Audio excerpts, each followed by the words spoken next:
भक्तवांछा कल्पतरु पीतांबरधारी भगवान श्री बालकृष्ण लाल की वांगमय पूर्ति स्वरूपा श्रीमद् भागवत महापुराण ज्ञान यज्ञ आज तृतीय दिवस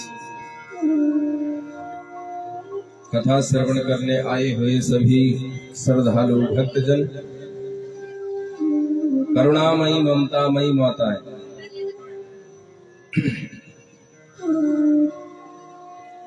कथा में प्रवेश करने से पूर्व आइए भगवान नाम संकीर्तन करके और भागवत कथा के पुनः प्रसंग में प्रवेश करेंगे। आइए मिलकर के हमारे साथ में गाइए। छीन लिया मेरा भोला समन,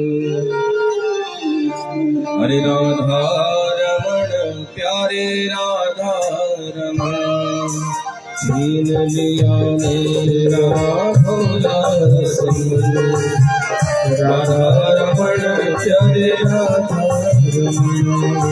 छीन लिया मेरा भोला समन, छीन लिया मेरा भोला समन। राधा रमण प्यारे राधा रमण, राधा रमण प्यारे राधा रमण। छीन लिया मेरा भोला समन, छीन लिया मेरा भोला समन। हरे राधा रमण प्यारे राधा रमण, राधा रमण प्यारे राधा रमण। हरि ओम।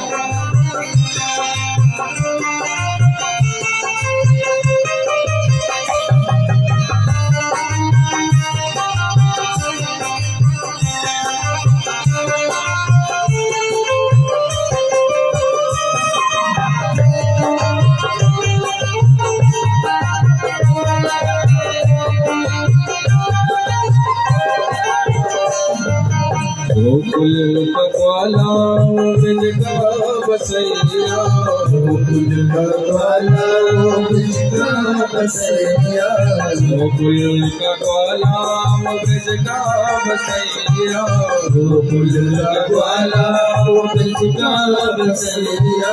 सखियों का मोहन और माता कन्हैया, सखियों का मोहन और माता कन्हैया।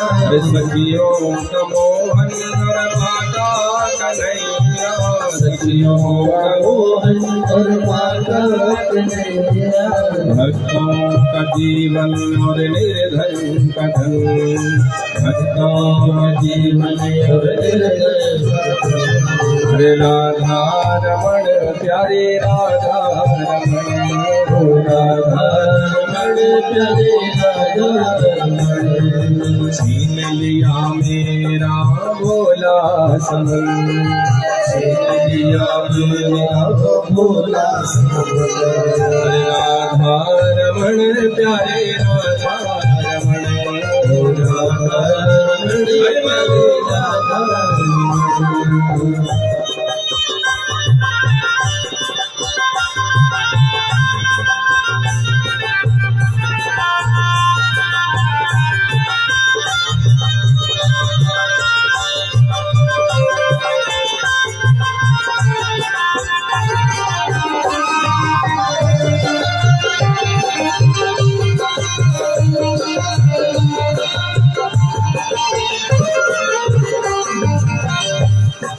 यमुना के जल से वही श्याम खेले, यमुना के जल से वही श्याम खेले, यमुना के जल से वही श्याम खेले। ओ यमुना के जल से वही श्याम खेले। लहरों में उछले और करते खिलौने, लहरों में उछले और करते खिलौने। लहरों में उछले और करते खिलौने, लहरों में उछले और करते खिलौने। बिछुड़न कभी और कभी हो मिलन, बिछुड़न कभी और कभी हो मिलन। राधा रमण प्यारे राधा रमण,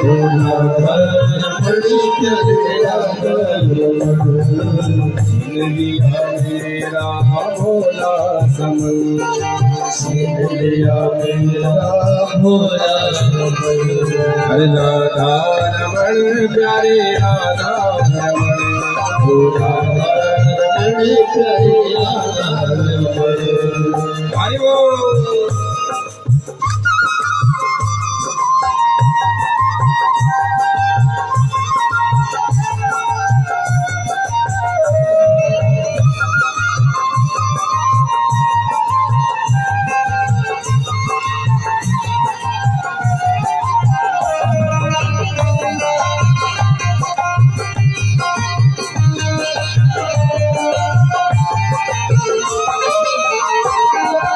जाकर के देखा मंदिर के अंदर, जाकर के देखा मंदिर के अंदर, जाकर के देखा मंदिर के अंदर, जाकर के देखा मंदिर के अंदर।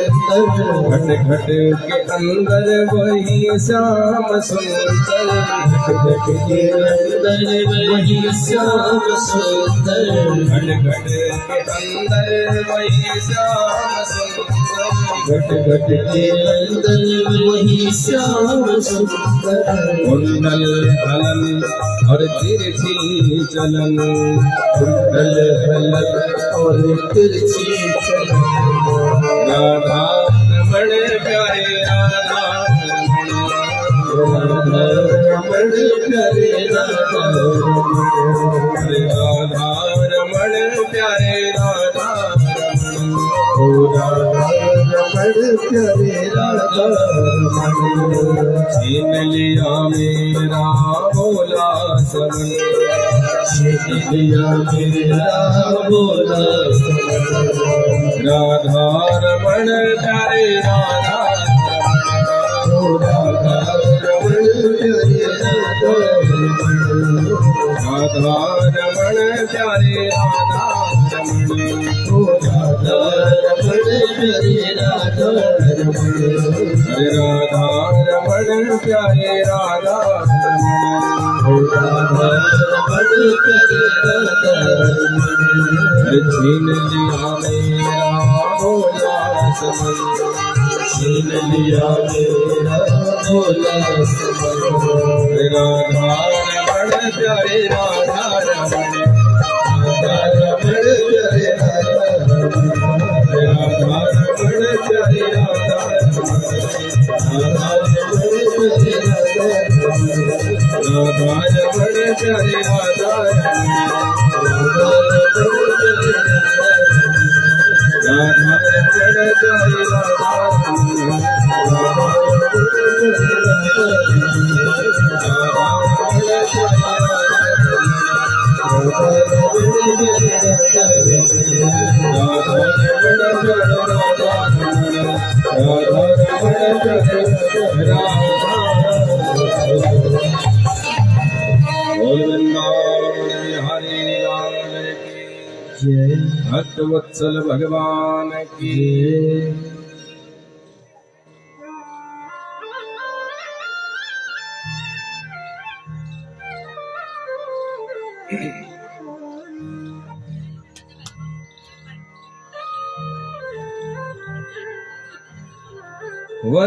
वरीयाने श्रुति प्रश्न कृतो लोकहितं नृपारियाने श्रुति प्रश्न।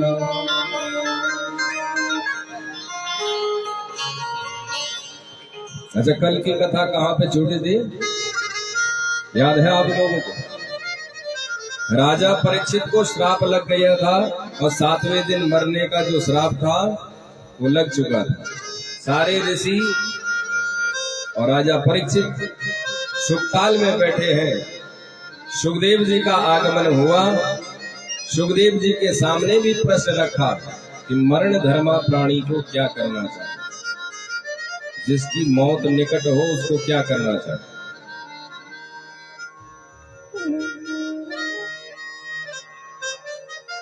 क्योंकि मृत्यु संकेत दे देती है, अपनी आहट देती है कि मैं आने वाली। छाया में छिद्र नजर आने लगे तो समझ लेना कि बुलावा आने वाला। अपनी छाया में छिद्र नजर आने लगे तो समझ लो कि 6 महीने के भीतर भीतर बुलावा है। दक्षिण दिशा की तरफ गधे के ऊपर बैठ करके यात्रा हो रही है, समझ लीजिए कुछ ना कुछ होने वाला, तो पहले ही सचेत हो जाए। ऐसे संकेत यदि मिलते हैं तो सतर्क हो जाए और अपनी मृत्यु को सुधारें। मृत्यु को कैसे सुधारना है? वह मरना तो सभी को, यहाँ कोई न परमानेंट, चाहे कितना लगा लो सेंट, यहाँ कोई न परमानेंट, यहाँ कोई परमानेंट है ही नहीं। एक न एक दिन सबको मरना है और इन्हीं 7 बारों में एक बार में मरना।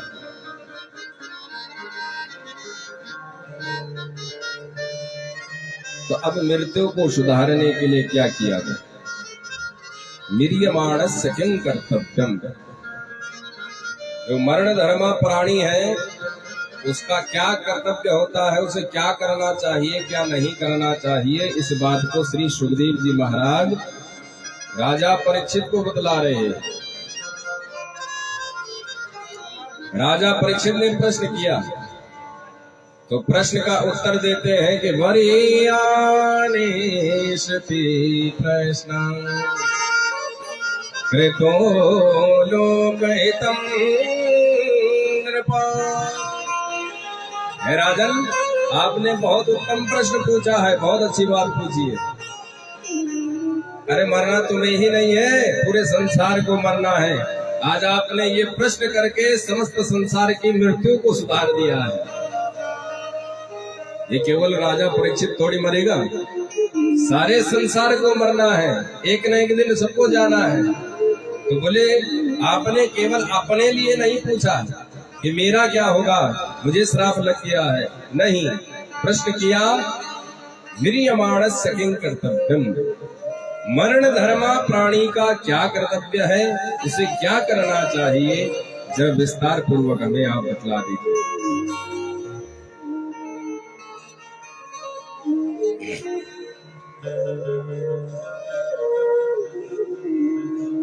सुखदेव जी कहते हैं राजन,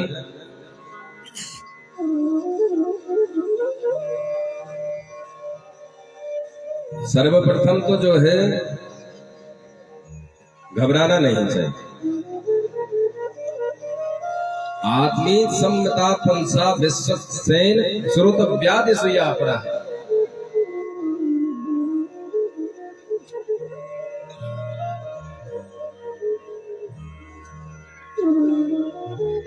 मरण धर्मा प्राणी को किसी को यदि आभास हो लेता है कि मेरी मृत्यु निकट है तो मुझे घबराना नहीं चाहिए।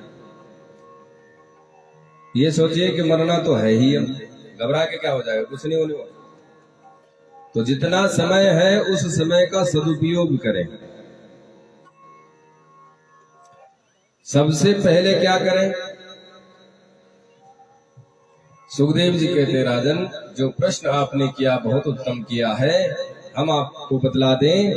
तस्माद् भारत सर्वात्मा भगवान ईश्वरो हरि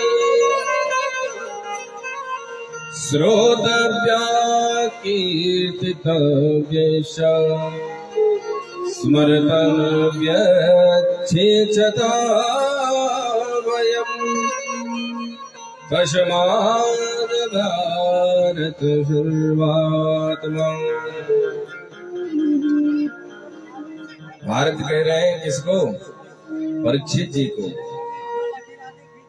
परीक्षित जी महाराज, जो प्रश्न आपने किया है अति उत्तम किया है।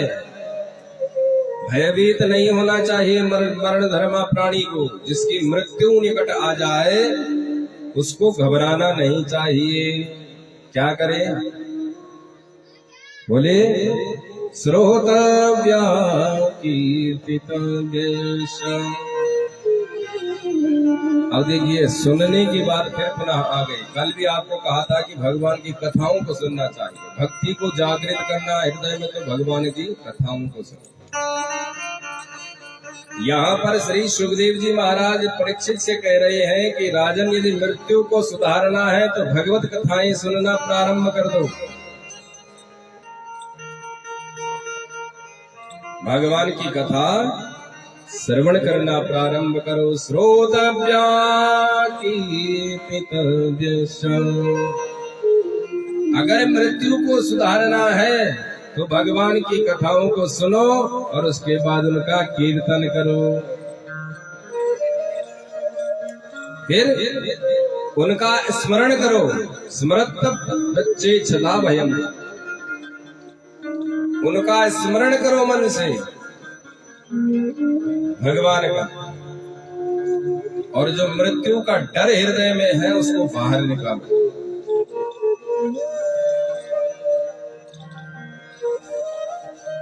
महाराज कैसे करें, क्या करें, जरा आप हमें विस्तार पूर्वक बतला दीजिए। मेरी मृत्यु तो 7वें दिन में हो जाएगी, मैं तो 7वें दिन में मर जाऊंगा। तक्षक नाम का सर्प आकर के मुझे डस लेगा, तो 7 दिन में क्या कथा सुनूं?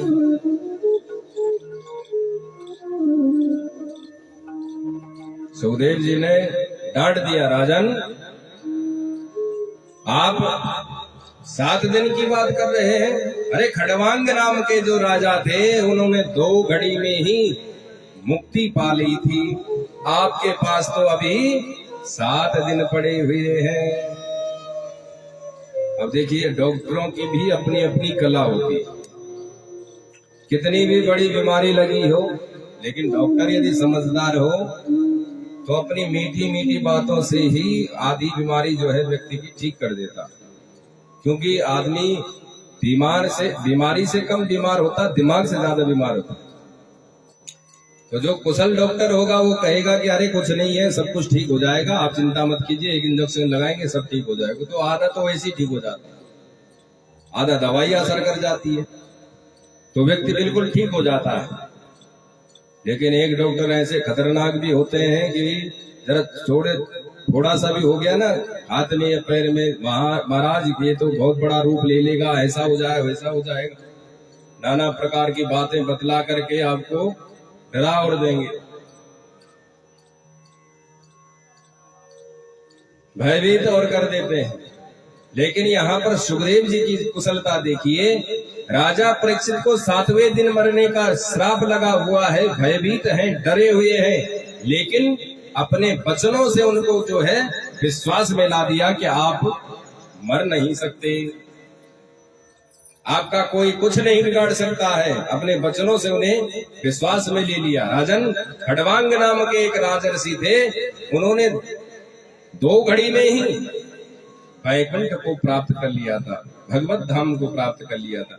अब जाकर के राजा परीक्षित को संतुष्टि हुई कि 2 घड़ी में जब व्यक्ति वैकुंठ जा सकता है तो मेरे पास तो 7 दिन है और इतने सारे संतों का समागम मेरे सामने है। बोलो राधे राधे।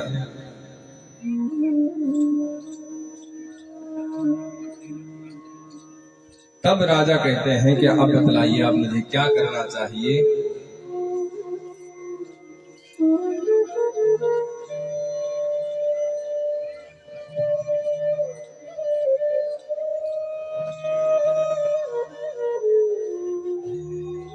राजा परीक्षित कहते हैं कि मुझे क्या करना चाहिए। तो सुखदेव जी कहते, राजन आपको सबसे पहले भगवान का ध्यान करना चाहिए।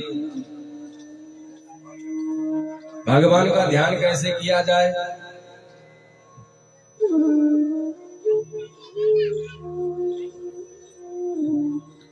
भगवान का ध्यान करने के लिए क्या क्या करना चाहिए, जरा आप मुझे समझा दीजिए। तब राजा परीक्षित से कहते हैं श्री सुखदेव जी महाराज, ध्यान दीजिएगा। जितासनो जितश्वासो जित संगो जितेन्द्रिया जितासनो जितश्वासो जित संगो जितेन्द्रिया। राजन, सबसे पहले भगवान का ध्यान करने के लिए क्या करना चाहिए? ध्यान दीजिए। जितासनो, सबसे पहले आसन को जीतना चाहिए। अब हम लोग यहाँ कथा पंडाल में आते हैं कथा श्रवण करने के लिए, कभी ये पैर खड़ा करे, कभी ये पैर खड़ा करे, कभी आड़े कड़े टेढ़े करे, कभी इधर करे, कभी उधर करे।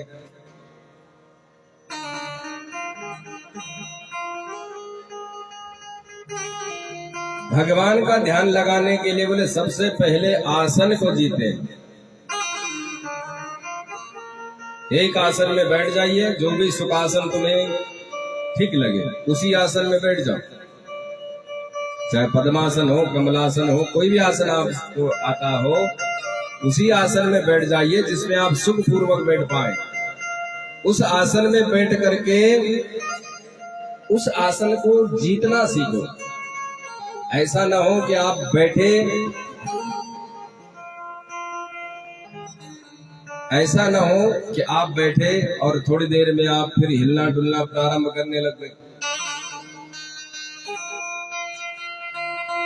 धीरे धीरे करके अभ्यास करना चाहिए, बैठने का भी अभ्यास करते रहना चाहिए। जब तक आसन नहीं जीतोगे तब तक आगे की सीढ़ी कैसे चढ़ पाओगे? अगर आपको छत में चढ़ना है तो छत में चढ़ने के लिए सीढ़ियां चढ़नी पड़ेंगी। भगवान को प्राप्त करना है, मुक्ति को पाना है, तो उसके लिए जो मार्ग शास्त्रों ने बतलाए हैं उन सीढ़ियों पर आपको चढ़ना पड़ेगा, जाना पड़ेगा, माननी पड़ेगी बातें। उसी रास्ते पर जाओगे तभी जाके कल्याण हो पाएगा। अन्यथा कुकर शुकर आदि की तरह खाओ पियो सो जाओ और मर जाओ, बाकी क्या। बोलो राधे राधे।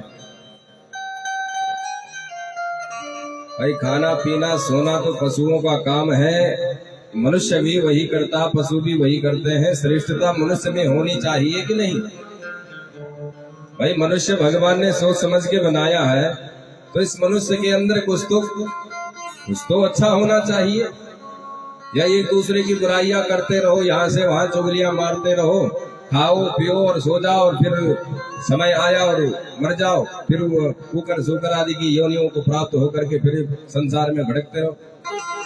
क्या यही जीवन है?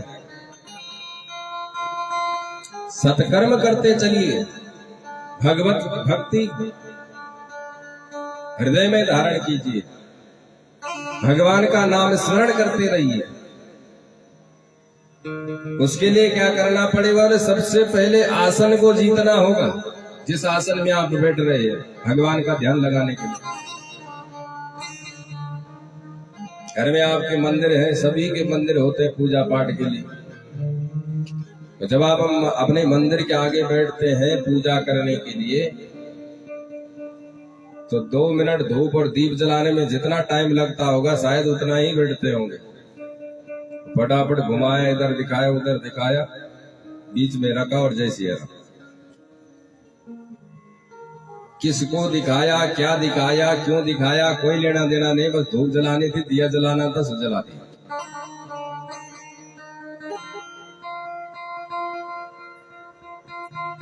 आराम से बैठिए, पहले आसन को जीतिए, फिर क्या करें? जितासनो जित श्वासो। ये जो श्वास है हमारी चल रही है, इस पर भी नियंत्रण रखो। ये ज्यादा फुफकार भरती है तो क्रोध आता। श्वास जितनी तेज चलेगी उतना ज्यादा क्रोध व्यक्ति को आता। जब गुस्सा आता तब कितनी फटाफट सांसें चलती रहती। जब गुस्सा आता होगा ना तब अपनी नब्ज देखिएगा कैसी चलती, श्वास देखिएगा कितनी तेज चलती। तो इस पर नियंत्रण होना चाहिए। जितासनो जितश्वासो जित संगो जितेंद्रिया। उसके बाद संग को जीतना चाहिए। बोलो राधे राधे। कौन से संग को? आप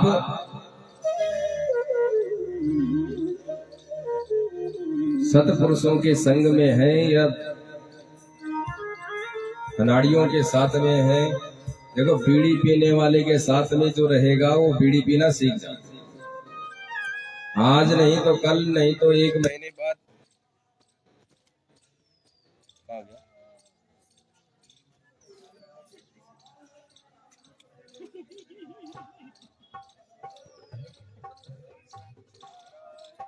फोन करिए को।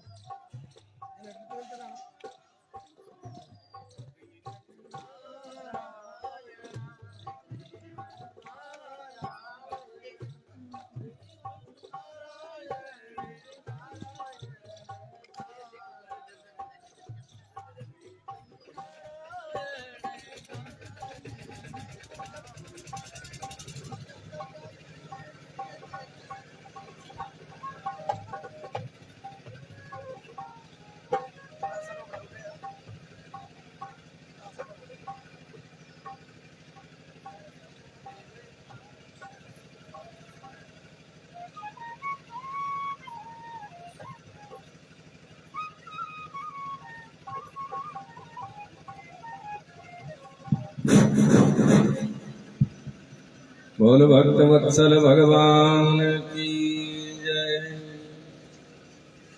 तो जिताश्वासो जित संगो जितेंद्रिया।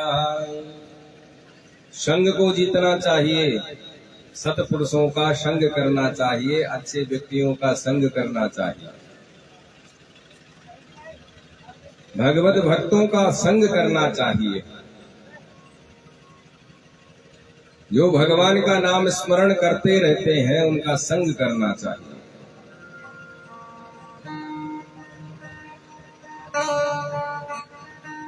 फिर क्या करें? जितेंद्रिय, इंद्रियों पर विजय प्राप्त करनी चाहिए। इंद्रियों पर विजय कैसे प्राप्त करें? बोले, हमारी जिह्वा जो चाहती है वो मीठा खाना चाहती है, खूब स्वादिष्ट भोजन चाहती है। स्वादिष्ट स्वादिष्ट भोजन हमें मिलता रहे, बस हमारी जिह्वा यही चाहती है। लेकिन ज्यादा स्वादिष्ट के चक्कर में रहोगे, स्वाद के चक्कर में रहोगे, नाना प्रकार की बीमारियां लगनी शुरू हो जाती।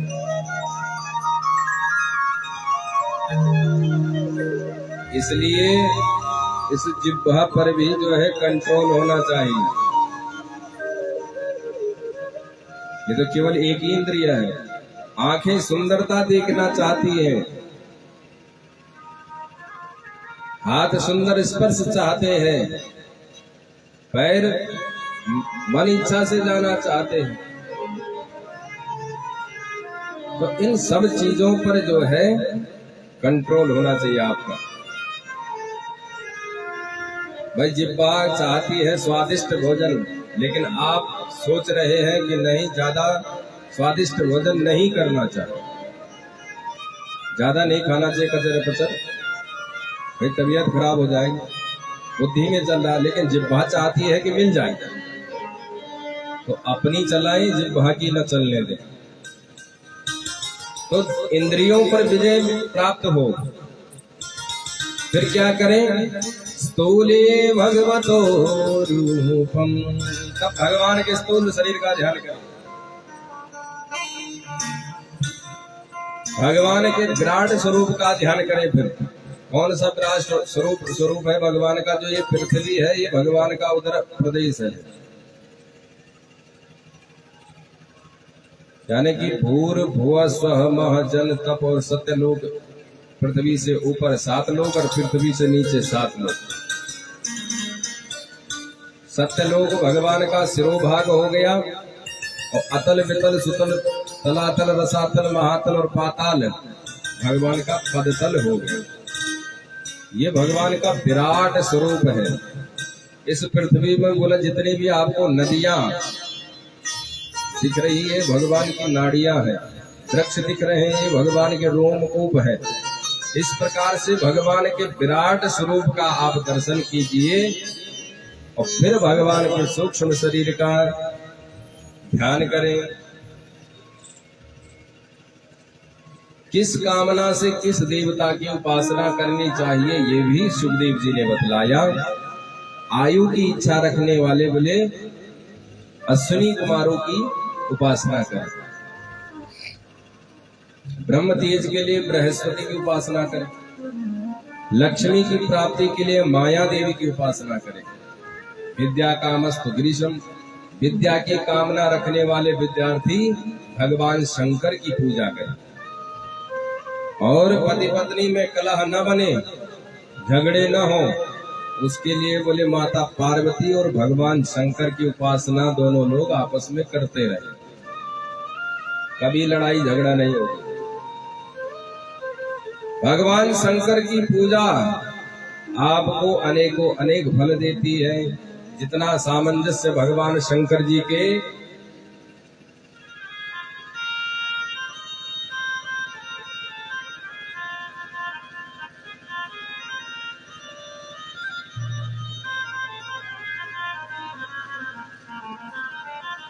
जितना सामंजस्य शंकर जी के परिवार में है उतना किसी के घर में नहीं। हमारे बीच में अभी राइस पब्लिक स्कूल जो खुला हुआ नया, उसके ऑनर आए हुए थे। एक बार जरा तालियां, मैं तो सोचा भी बैठे रहेंगे लेकिन वो सीधे चले गए। जोरदार तालियां उनके लिए। और बहुत सहयोग उन्होंने हमारा इस भागवत में किया है। हम व्यासपीठ से उनका बहुत बहुत धन्यवाद करते हैं। बोल भक्त वत्सल भगवान की।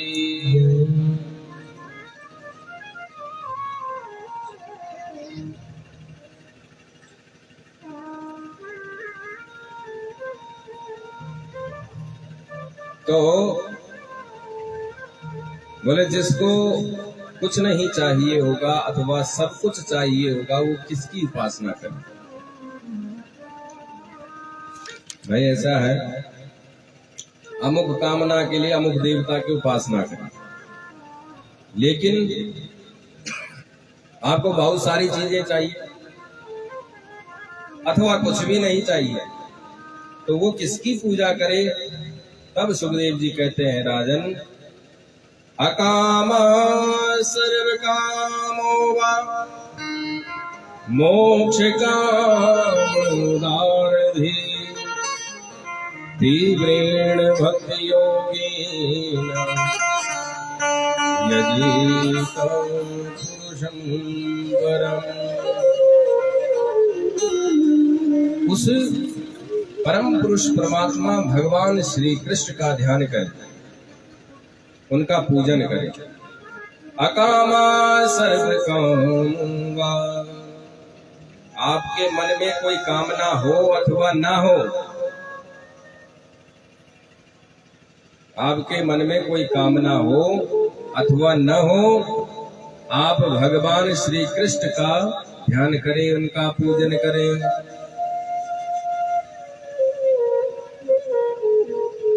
और जो बोले किसी की पूजा नहीं करता है, किसी का पूजा पाठ नहीं करता, उनकी चार पशु प्रशंसा करते हैं, उनसे उपमा दी जाती है उनकी। जरा ध्यान दीजिएगा, बोले राधे राधे। जो पूजा पाठ नहीं करते, जो ऐसा कहते हैं कि हम कुछ नहीं करते, हम कुछ नहीं मानते, उनकी चार पशु प्रशंसा करते हैं। सबसे पहले नंबर का प्रशंसक है स्वान यानी कुत्ता। स्वविडवराहोष्ट करे सस्तुता पुरुष पशु। जो कभी भी भगवान की पूजा नहीं करते हैं, किसी देवी देवता की उपासना नहीं करते हैं, उनकी चार पशु प्रशंसा करते हैं। सबसे पहले नंबर का है कुत्ता। कुत्ता क्या प्रशंसा करता है? कुत्ता ये प्रशंसा करता है, भले भले सगल सूरत चेंज हो लेकिन स्वभाव तो हमारे जैसा। कैसे? आजकल जो है आपने देखा होगा, अपने आपस में लड़ते रहते हैं और कुत्ते भी आपस में ही लड़ते हैं, और आजकल के इंसान भी आपस में ही लड़ रहे हैं, भाई भाई आपस में लड़ रहे हैं। ध्यान दीजिएगा, बोलो राधे राधे। आजकल इंसान भी और कुत्ते भी दोनों आपस में ही लड़ रहे हैं। इसलिए कुत्ता सोचता है कि भले ही शकल सूरत दूसरी हो लेकिन स्वभाव तो हमारी जैसा है। आपस में लड़ रहे।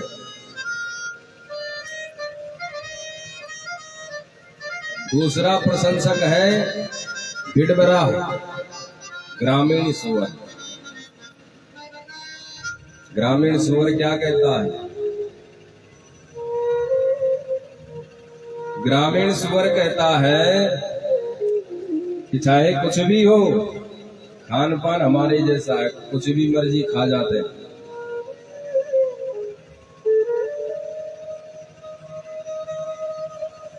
कई तो भाई जो सब कुछ खा जाए वो सुअर है, लेकिन जो सुअर को ही खा जाए फिर वो क्या हो? नाली में दिन रात पड़ा रहता है, अनर्गल कुछ भी मिल जाए सब खाता रहता है। उसी प्रकार आज इस इंसान की भी स्थिति हो चुकी है, जो मर्जी मिल जाए, जहां मर्जी मिल जाए वहीं खाना पीना प्रारंभ कर देता है। कोई नियम धर्म नहीं रहेगा।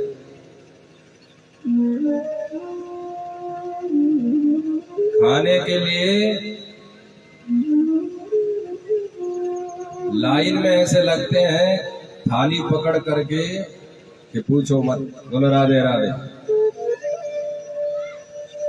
ये भारतीय सभ्यता नहीं है, ना हम लोगों के संस्कार है, ना हमारी संस्कृति है।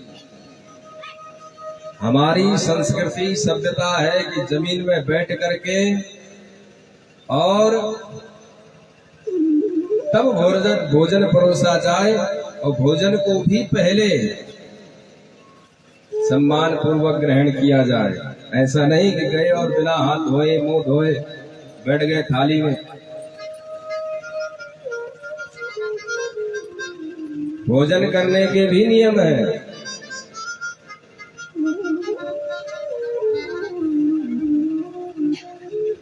लेकिन आजकल तो प्लेटें अलग लगी रहती है, वहां से उठाइए प्लेट और अपने आप निकालते रहिए, घूमते रहिए, गाय भैंसों की तरह चरते रहिए। बोलो राधे राधे। कभी गाय भैंसों को फोटो पर बांध करके ही ऐसे दिया जाता था। बोलो राधे राधे। गांव में होते क्यों ना करता होली।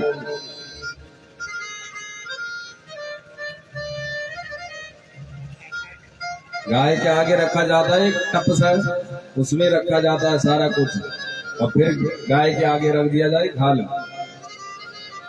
आजकल आप लोगों के सामने भी ऐसे ही रख दिया जाता है, निकाल लो और खा लो। तो क्यों जानवर बन रहे हो? इंसान भगवान ने इंसान बनाया, इंसान बने रहो, जानवर मत बनिए। अपनी सभ्यता, अपनी संस्कृति, अपने संस्कारों को मत भूलिए, क्योंकि जिन अंग्रेजों की आप नकल कर रहे हैं या जिन विदेशियों की आप नकल कर रहे हैं, आज वो हमारी सनातन संस्कृति को धारण कर रहे हैं और हम उनकी सभ्यता को धारण कर रहे हैं, उनके गलत आचरण को अपने जीवन में उतार रहे हैं। भोजन करने के लिए कभी भी बैठो, सबसे पहले हाथ धो करके भोजन करना चाहिए। आजकल साहब चम्मच है हमारे पास, पहले तो चम्मच है, अब धीरे धीरे अंग्रेज बन गए तो स्पून है। बोलो राधे राधे। अब अंग्रेजी के बाद क्या सीखेंगे और क्या कहेंगे ये पता नहीं, इससे आगे तो अब मुश्किल ही बढ़ेगी। क्या पता किसी देश की भाषा बोले।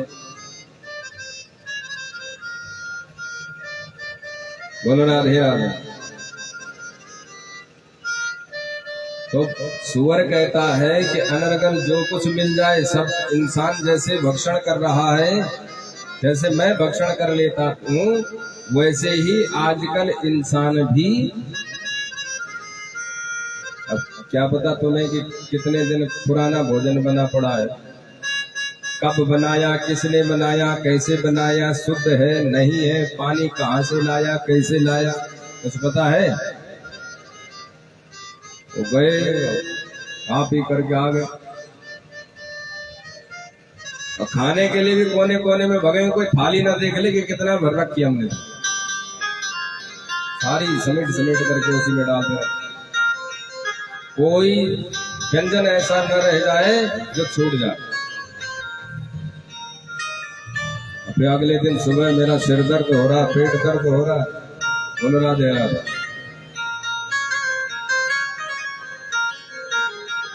सभ्यता से आचरण के साथ में विधिवत रूप से भोजन कीजिए, करवाइए। मनुष्य इतना आलसी हो चुका है, कुछ करना ही नहीं चाहता फालतू।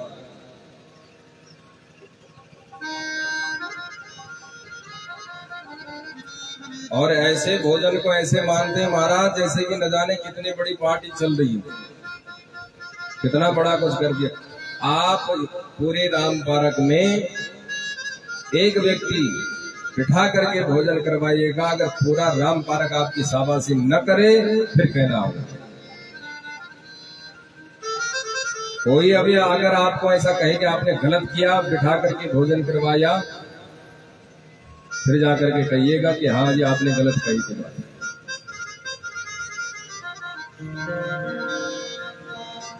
बोलो राधे राधे। भोजन को तो जो अनर्गल सब कुछ खा जाए वो है सुअर। तो सुअर भी सोचता है, बिड़बड़ाहट सोचता है कि ये मनुष्य भी आजकल इसी प्रकार से अनर्गल कुछ भी खाने के लिए तैयार हो जाता है, न जाने क्या क्या खाता रहता। इसलिए कहता है सुअर भी कि ये भी हमारे ही जैसा है। और ये तो दो पशु हुए, तीसरा पशु है ऊंट। ऊंट क्या प्रशंसा करता है? ऊंट क्या कहता है? बोले थोड़ा सा मनुष्य को पद धन मान मिल जाता है और तुंगीण गर्भस्र, अहंकार में मुंह उठा करके चलता रहता है मनुष्य। बोल राधे राधे। कितने भी बड़े धनवान क्यों ना हो जाओ, लेकिन उस पद का और धन का कभी अहंकार मत कीजिएगा। जिस दिन भगवान की दृष्टि पड़ी कि आप इस पद का और धन का अहंकार कर रहे हैं, तो समझ लीजिए पतन होने में देर नहीं लगेगी। ऐसी ठोकर लगेगी कि जिंदगी भर याद रखोगे कि हाँ धन का और पद का कभी अहंकार नहीं करना चाहिए। लेकिन आजकल किसी को छोटा सा पद प्राप्त हो जाता है, कोई कहीं पर नौकरी अच्छी पोस्ट पे लग जाए तो महाराज जमीन में देखना थोड़ा मुश्किल हो जाता। बोलो राधे राधे। सोचता है कि मैं ही हूं अब जो कुछ हूं।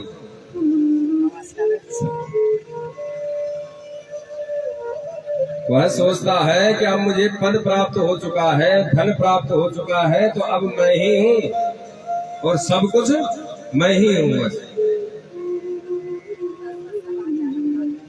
अब हम किसी के आगे क्यों झुके? अब हम किसी के आगे कुछ क्यों बोले? अब हम किसी की क्यों सुने? ऐसा जो है व्यक्ति को अभिमान हो जाता है। तो ऐसे व्यक्तियों को देख करके ऊंट कहता है कि भले सकल सूरत थोड़ा चेंज हो, लेकिन गर्दन तो हमारी ही तरह उठा करके चल रहा है, अभिमान। और चौथा प्रशंसक है महाराज गधा। गधा भी बड़ी तारीफ करता है मनुष्य की। क्या तारीफ करता है गधा? ध्यान दीजिए, बोलो राधे राधे। गधा कहता है कि जैसे जिंदगी भर मैंने अपने मालिक के लिए माल ढोया, उसी प्रकार से ये मनुष्य भी जो है जीवन पर्यंत अपने बच्चों के लिए और अपने नाती पोतों के लिए ढोता रहता। लेकिन जहां मैं भी किसी काम का नहीं रहता तो मालिक लात मार करके मुझे भगा देता है। वही स्थिति मनुष्य की भी हो जाती है। जब सास ससुर जब लायक नहीं होते किसी भी काम के, फिर ताने मारने प्रारंभ कर देते हैं। हम 4 भाई हैं, हम अकेले क्यों रखे तुम्हें?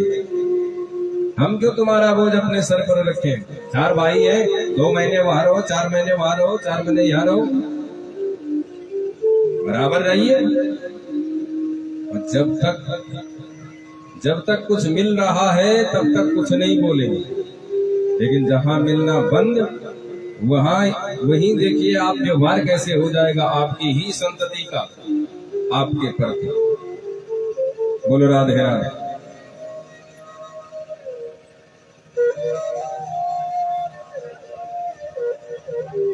तो गधा कहता है कि जो हालत हमारी हुई वही हालत इस मनुष्य की भी हुई। जिंदगी भर जो है बोझ ढोता गया अपने परिवार के लिए, और अंत में जो है कहाँ पटक दिया? वृद्धाश्रम में। उन्हीं बच्चों ने वृद्धाश्रम में जो है अपने माँ बाप को पटक दिया, जिनके लिए जिंदगी भर जो है मेहनत करता रहा। बोलो राधे राधे। इसलिए गधा भी मत बनिए।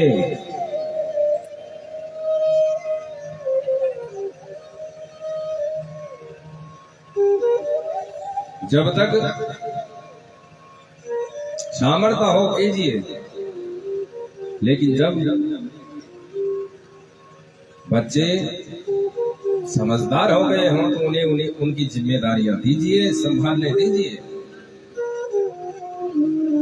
और यदि वह शुरू से संभालते रहेंगे तो उन्हें बोझ नहीं लगोगे, और एकदम से यदि किसी के सर पे बैठ जाओगे तो बोझ तो लगोगे। बोलो राधे राधे। इसलिए शुरू से ही आदत डालिए, पहले से ही संस्कार दीजिए अपनी संततियों को, अभी जाकर के आगे वो तुम्हारा ध्यान रखेंगे। अगर अभी से नहीं दिया ध्यान तो आगे जाकर के मुश्किल हो जाएगी। बोलो राधे राधे। तो जो मनुष्य भगवत भक्ति नहीं करते हैं उनकी ये 4 पशु प्रशंसा करते हैं कि वह मनुष्य ऐसे हुआ करते हैं। जो भगवान की भक्ति, जो कहते हैं ना हम भगवान कुछ नहीं मानते महाराज, ये सब कुछ नहीं है, कपोल कल्पनाएं हैं, उनकी ये 4 पशु प्रशंसा करते हैं। और ये गति उनकी होती है, ऐसे गुण उनके अंदर आते हैं। इसलिए भगवत भक्ति करना ब्रह्म आवश्यक है।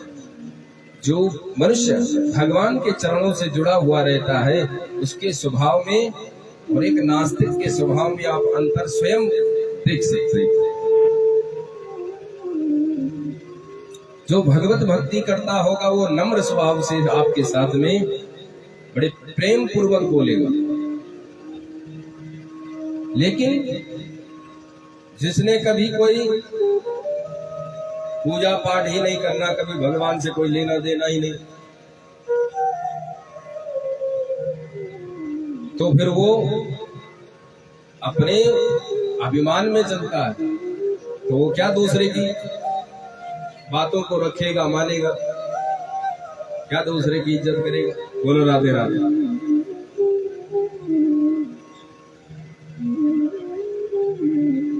इसलिए हमें भगवान की भक्ति करनी चाहिए।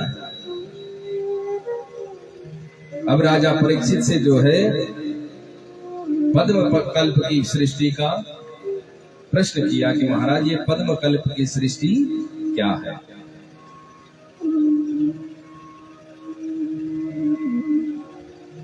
जब सृष्टि का प्रश्न किया तो अब सुखदेव जी को ध्यान आया कि हमने अभी तक अपने गुरु जी का तो ध्यान किया ही नहीं, मंगलाचरण तो किया ही नहीं। कोई भी कथावाचक कथा करते हैं तो मंगलाचरण जरूर करेंगे, पहले अपने इष्ट का ध्यान करके ही कथा को करें। अब ध्यान आया कि मैंने जो है अभी तक मंगलाचरण नहीं किया, तब अपने गुरु श्री सुखदेव जी का ध्यान करते हैं। नमः परस्मै पुरुषाय भूयसे सद्भवस्थाननिरोधलीलया गृहीत शक्ति कृतयाय अंतर्भवाय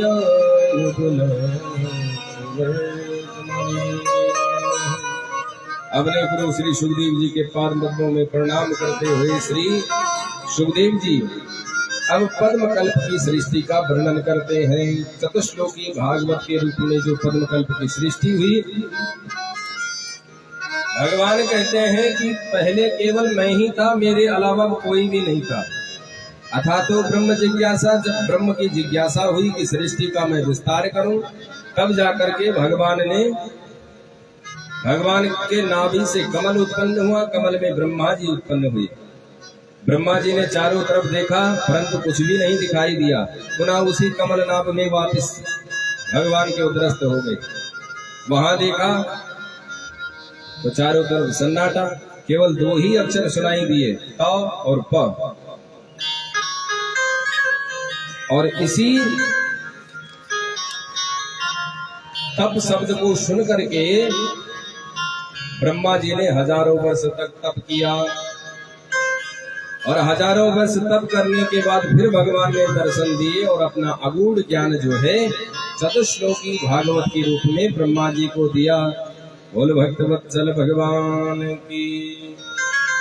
वो चतुश्लोकी भागवत आप भी श्रवण कीजिए। अहमेवाशमेवाग्रे नान्यद् यत् सत्सद्वरम् पश्चादहं यदि तच्च यो वशिष्येत वशोऽस्म्यहम् तीर्थं यत् प्रतीयेत न प्रतीयेत चात्मनि तद्विद्यादात्मनो मायां यथा भासो यथा तमः यथा महन्ति भूतानि भूतेषु चावचेष्वनो प्रविष्टान्यप्रविष्टानि तथा तेषु न तेष्वहम् एतावदेव जिज्ञासुरात्मना अन्वयव्यतिरेकाभ्यां यतः स्यात् सर्वत्र सर्वदा। प्रथम श्लोक में सत्य क्या है, माया क्या है, जगत क्या है, इसका वर्णन किया। अब विदुर जी महाराज से जो है परीक्षित जी महाराज पूछते हैं कि विदुर मैत्रेय मिलन कैसे हुआ, जरा आगे हमें बतला दीजिए।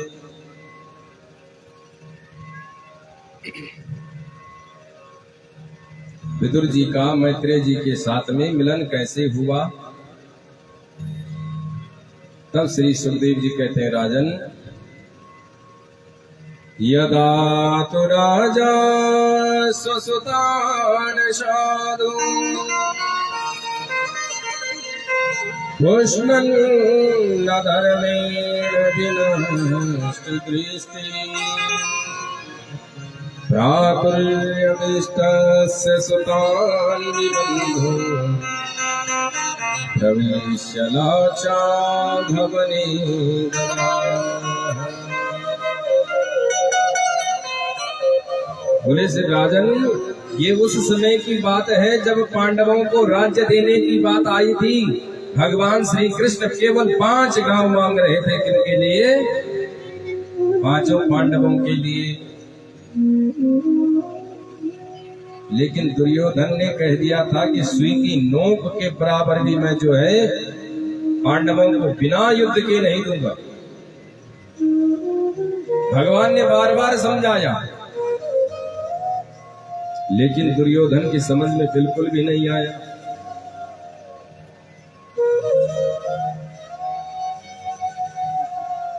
भगवान ने कहा, दुर्योधन तुम सारा राज्य रख लो, परंतु केवल 5 गांव जो है पांडवों को दे दीजिए। अधिक भी नहीं मांग रहे हैं, केवल 5 गांव चाहिए। लेकिन दुर्योधन ने बिल्कुल मना कर दिया कि बिना युद्ध के मैं सुई की नोक के बराबर भी नहीं दूंगा। भगवान स्पेशल प्रस्ताव लेकर के गए थे, लेकिन जब दुर्बुद्धि होती है मनुष्य की, तो चाहे कोई कितना बड़ा विद्वान व्यक्ति क्यों ना आ जाए, उसकी समझ में कोई बात नहीं आती। किसी की बुद्धि जब खराब हो जाती है, विनाश काले विपरीत बुद्धि इसीलिए कहा जाए, जब समय विनाश का आता है तो बुद्धि फिर काम नहीं करती, लाख समझाने पर भी नहीं समझता व्यक्ति। साक्षात नारायण गए समझाने के लिए, लेकिन समझ में नहीं आया।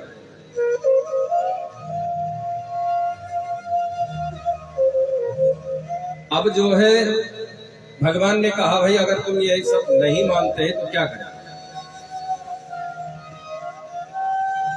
उस सभा में वहां पर जो है विदुर जी महाराज थे। तो विदुर जी महाराज ने धृतराष्ट्र से कहा कि आप अंधे हो चुके हो। मतलब धृतराष्ट्र तो पहले अंधे थे, तो फिर अंधा क्यों कहा? बोले जो आपकी ज्ञान और वैराग्य रूपी नेत्र है वो भी फूट चुके हैं।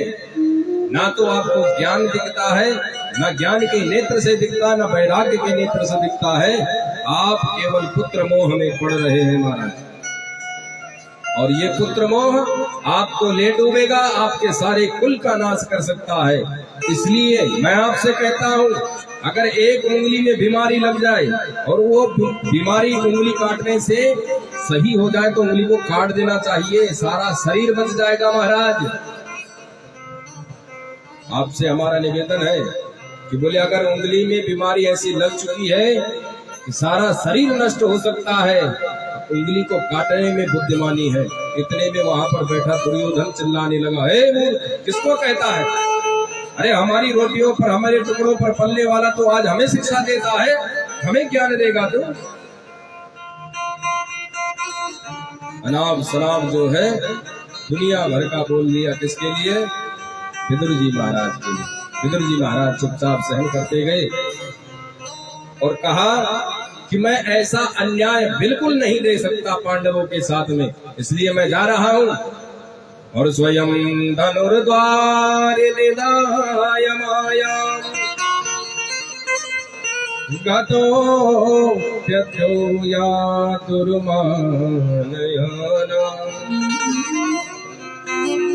द्वार पर धनुष बाण छोड़ दिए और कहा कि मैं जा रहा हूं। सुखदेव जी कहते हैं, राजन ये केवल विदुर जी महाराज नहीं जा रहे हैं, अभी तो कौरवों के सारे पुण्य जा रहे हैं। सनिर्गतः कौरव पुण्य लब्धो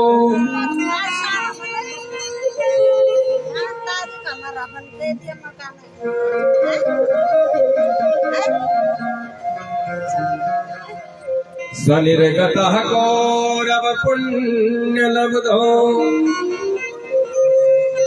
ये केवल विदुर जी महाराज नहीं जा रहे हैं, अभी तो जो है उन कौरवों के सारे पुण्य जा रहे हैं। जगायति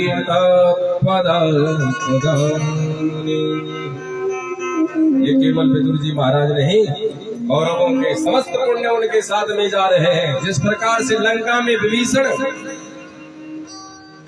रावण ने जैसे ही लात मार करके लंका से विभीषण को निकाला, उसी समय गोस्वामी तुलसीदास जी ने भी संकेत कर दिया। क्या कह दिया कि अस कहीं चला विभीषण जगाए, अस कहीं चला विभीषण जगाए, अस कहीं चला विभीषण जगाए, अस कहीं चला विभीषण जगाए। आयुहीन भय सब तबाही, आयुहीन भय सब तबाही, आयुहीन भय सब तबाही, आयुहीन भये सब तब अस कहीं जला विभीषण जब अस कही चला विभीषण जब। जैसे ही विभीषण जी महाराज लंका छोड़ करके जाते हैं, तुरंत जो है गोस्वामी जी उसमें संकेत कर देते हैं कि आज रावण की लंका में रहने वालों के सबके आयुहीन हो चुके हैं, सबके सब। उसी प्रकार से संकेत इस भागवत में भी जो है श्री सुखदेव जी महाराज कर रहे हैं कि सनिर्गतः कौरव पुण्य लब्धो, केवल कौरव नहीं जा रहे हैं, अब तो उनके जितने पुण्य उनके साथ में थे वह सब विदुर जी के रूप में जा रहे हैं, क्योंकि विदुर जी साक्षात धर्मावतार हैं। कौरवों के पक्ष में विदुर जी महाराज धर्म के रूप में विदुर जी महाराज थे, पांडवों के साथ में युधिष्ठिर जी महाराज धर्म के अवतार थे। इसलिए आज विदुर जी ने पांडवों को छोड़ दिया, कौरवों को छोड़ दिया और तीर्थ यात्रा के लिए चल पड़े।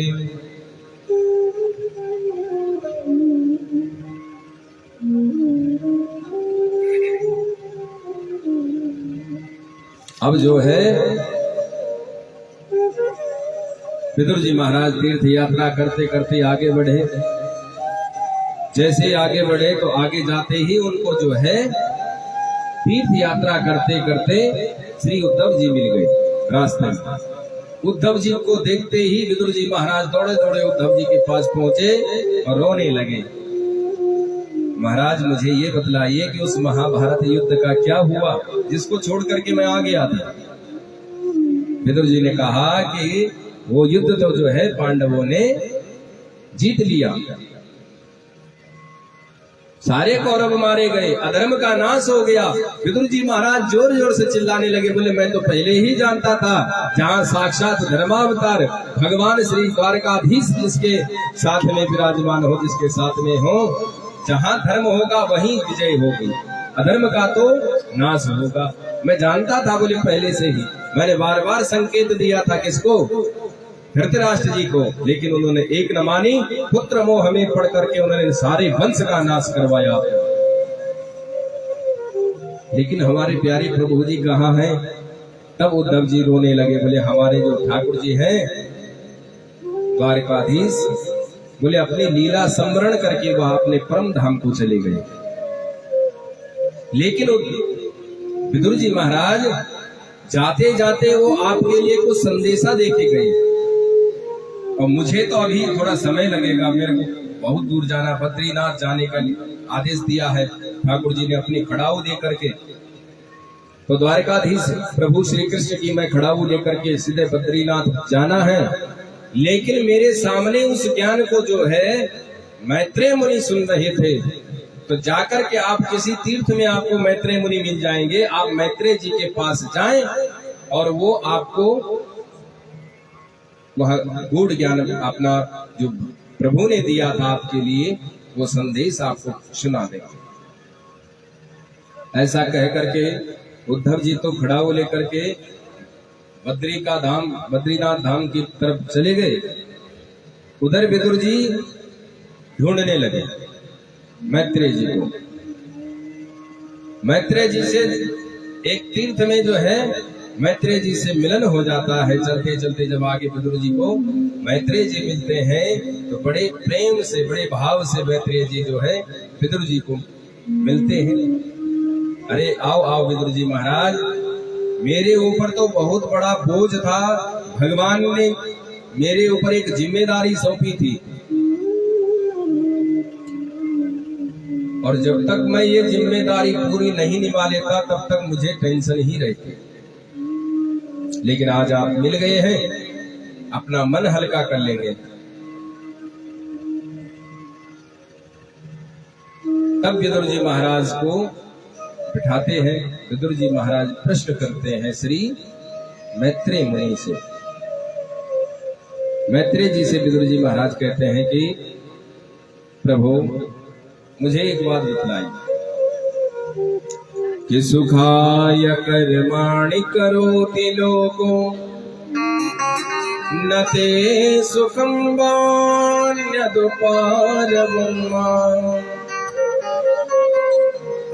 विन्देत भूयास्तत एव दुःखम्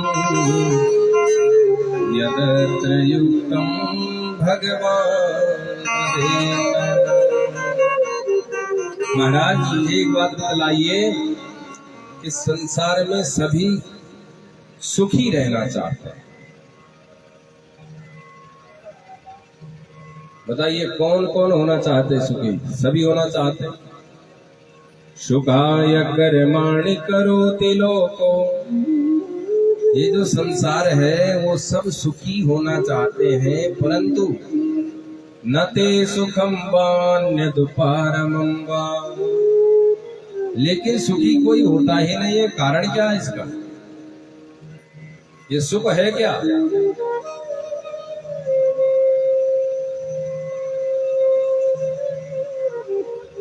जरा विस्तार पूर्वक बतलाइए मत प्रभु। हर मनुष्य सुखी होना चाहता है। मैत्रेय जी कहते हैं, विदुर जी महाराज बहुत अच्छा प्रश्न आपने पूछा है। संसार में हर प्राणी सुखी होना चाहता है, लेकिन सुखी नहीं हो पाता। कारण क्या है इसका? ध्यान दीजिएगा।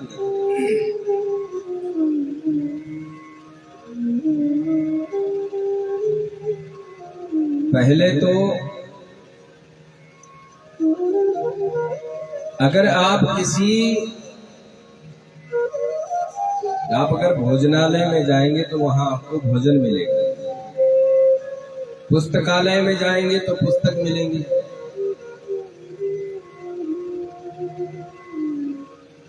ऐसे ही यह पृथ्वी है दुखालयम शाश्वतम।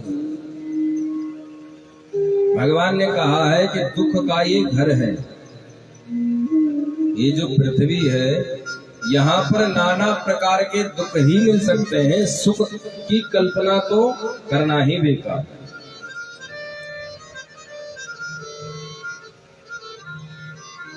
क्योंकि इस पृथ्वी पर एक बोर्ड लगा हुआ है। जैसे आपका एक कमरा है, उस पर बोर्ड लिखा है कि पुस्तकालय, तो पुस्तकालय में पुस्तक ही मिल सकती है, भोजन तो नहीं मिलेगा। भाई पुस्तकालय में केवल पुस्तक ही मिलेंगी, भोजन तो नहीं मिलने वाला। ऐसे ही ये पृथ्वी है, इस पृथ्वी में केवल दुख ही मिल सकते हैं, सुख की कल्पना करना तो बेकार है। क्योंकि ये दुखालय है, दुख का आलय यानी घर है। यहाँ पर तो एक समस्या दूर हुई दूसरी तैयार रहती है, तो यहाँ पर तो दुख ही दुख मिलेंगे, सुख की कल्पना करना तो बेकार ही है।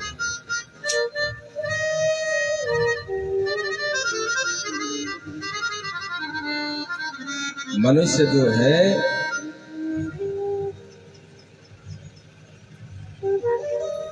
भगवान से खूब मांगता रहता है,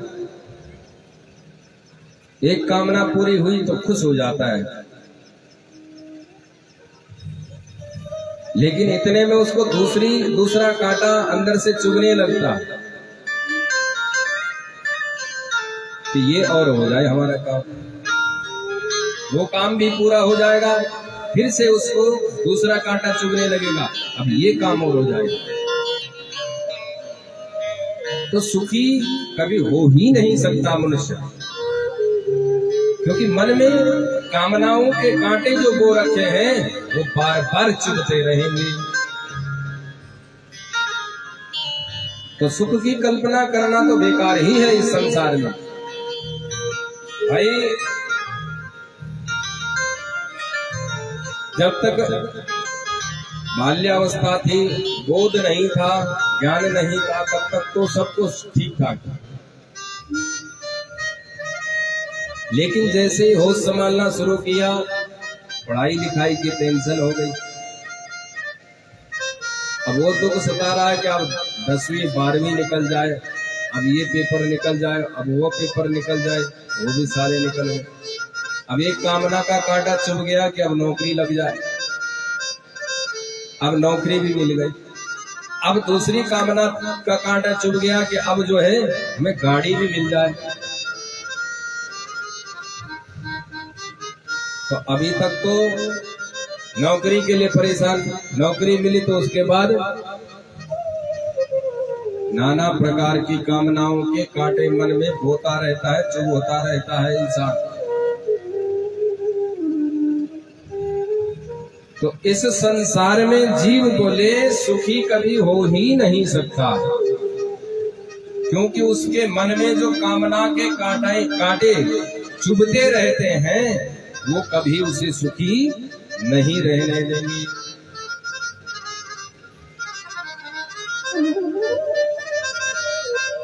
कामनाओं के कांटे बार बार मिलते रहेंगे उसको। अब थोड़ा गाड़ी मिल जाए, अब घोड़ा मिल जाए, अब फलाना मिल जाए, फलाना मिल जाए, अब ये मिल जाए, वो मिल जाए, मकान बन जाए, दुकान बन जाए, गाड़ी घोड़ा नौकरी, न जाने क्या क्या उसकी कामनाएं जो है मन में चुभती रहती है, नित्य प्रति चुभती रहती है। कामनाओं के कांटे जो है चुभ होता रहता है जीव। बोल राधे राधे। तो सुख की कल्पना करना तो बेकार ही है विदुर जी महाराज, इस पृथ्वी में किसी भी मनुष्य को करना।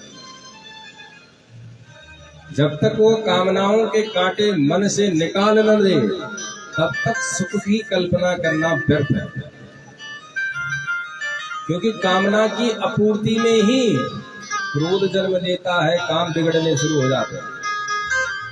अब एक कामना पूरी नहीं हुई तो आदमी दुखी हो जाता है, अरे 50 बातें भगवान को सुनाने लगता है कि मैंने ये बोला था, वो बोला था, तुमने मेरी सुनी नहीं, मैं तो दिन रात पूजा करती रहती हूँ, लेकिन तुमने मेरे साथ ये ऐसे क्यों किया, ऐसा कर दिया, ये कर दिया, वो कर दिया।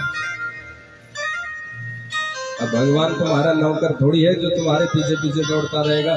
तुम कुकर्म भी करो और तब भी तुम्हारे पीछे घूमता रहे हो, तुम गलत कर्म भी करो, सन्मार्ग पे भी न चलो, भगवान का पूजा पाठ भी न करो, और 1 मिनट का धूप जला करके और उसके बाद कह दो कि तू मेरा कहना मान दे, तो नौकर थोड़ी है भगवान। भगवान उसी के वशीभूत होते हैं जो भाव से भगवान को पुकारता है। भगवान भाव के भूखे होते हैं, जो भाव से भगवान का भजन करता है, उनका पूजन करता है, उनको अपने हृदय में विराजमान करता है। जिसके हृदय में भगवान विराजमान हो जाएंगे तो उसके वशीभूत जो है भगवान हो जाएंगे। तो हम लोग जो है कामनाओं के कांटे नित्य प्रति बोते रहते हैं मन में, सबसे बड़ा कारण वही है दुखी होने। बोलो राधे राधे। अब श्री विदुर जी महाराज जो है मैत्रेय जी से प्रश्न करते हैं कि जरा सृष्टि का विस्तार कैसे हुआ, हमें बतला दीजिए। तब जो है विदुर जी महाराज कहते हैं कि अब मैं आपको जो है सृष्टि का विस्तार बतलाता हूं। भगवान के नाभि से कमल, अब कमल पर ब्रह्मा जी उत्पन्न हुए। ब्रह्मा जी को मानस सृष्टि करने के लिए कहा गया तो ब्रह्मा जी ने मन से सृष्टि करना प्रारंभ किया। 4 संतान हुई। कौन कौन? शनक, सनंदन, सनातन, सनत कुमार, ये 4 ऋषि हुए। और ब्रह्मा जी ने इनसे कहा कि चलो मेरे साथ सृष्टि का विस्तार करो। तो इन्होंने कह दिया कि हम तो बिल्कुल भी सृष्टि का कोई विस्तार नहीं करने वाले, हम तो भगवान का भजन करेंगे, तुम्हें करना हो करो। ब्रह्मा जी को क्रोध आ गया कि मेरी संतति मेरा कहना नहीं मान रही है। जो क्रोध आया तो भ्रिकुटी से रुद्र पैदा हो गया। बालक रोने लगा, चिल्लाने लगा, तो ब्रह्मा जी ने उसका नाम रुद्र ही रख दिया।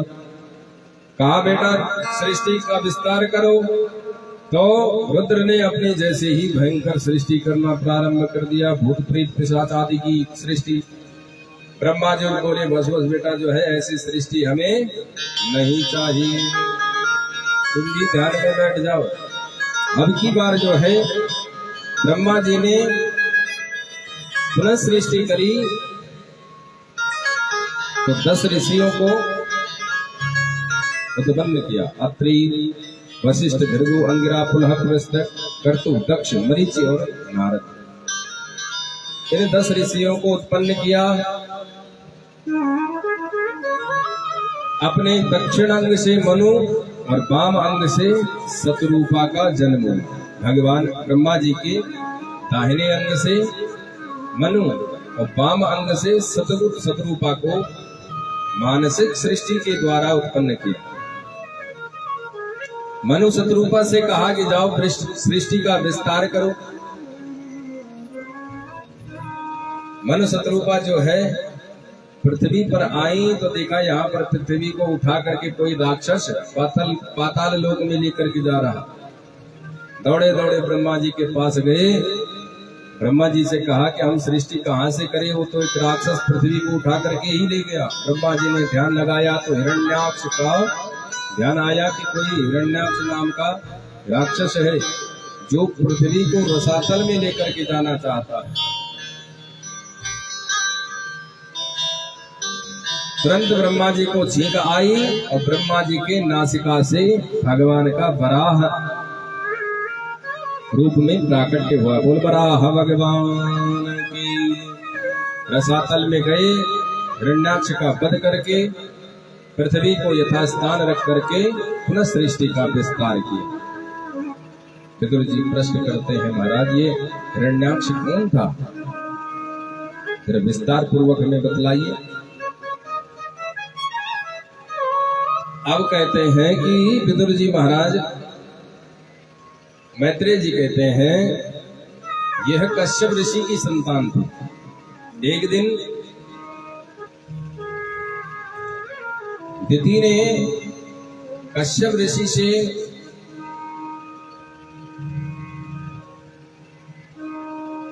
याचना की और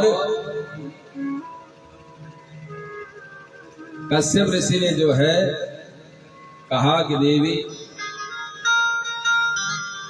यह जो बेला है यह गर्भ धारण करने की नहीं है, इसलिए ऐसा घोरतमा बेला घोराणाम घोर दर्शन है। देवी जो ये समय है ये गर्भ धारण करने योग्य नहीं है, इसलिए आपको ये समय उचित नहीं है। कुछ समय ये समय ऐसा होता है देवी कि कुछ कार्य इस समय में जो है वर्जित होते हैं। ये संध्या का समय है, पूजा पाठ का समय है। चत्वार्यानि कर्माणि संध्यायां परिवर्जयेत्, आहार मैथुनम निद्रा स्वाध्यायम च चतुर्थकम।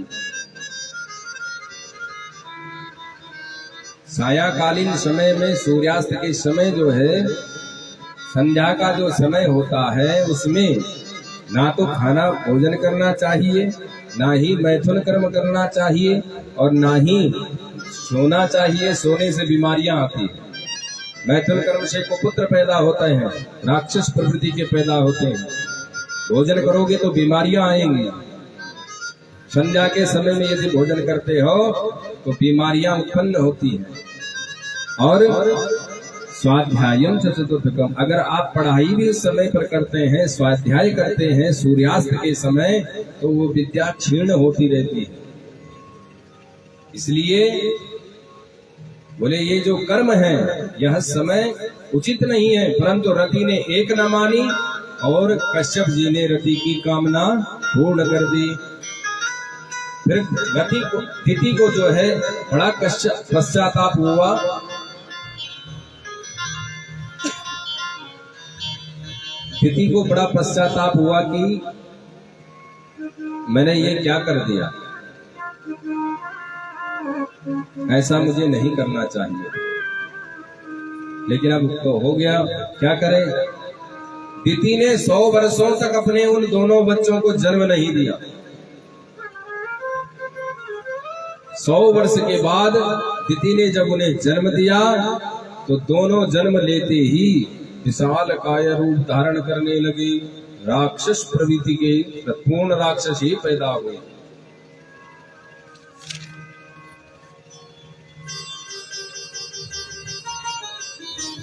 कौन थे ये दोनों? बोले हिरण्याक्ष और हिरण्यकश्यप। ये दोनों कौन थे? एतो पार्षदो मह्यम जय विजय एवचा। भगवान कहते हैं कि ये मेरे ही दो पार्षद थे, जय और विजय। सनकाद ऋषियों के श्राप के कारण आज पृथ्वी पर राक्षस योनि में उत्पन्न हुए हैं।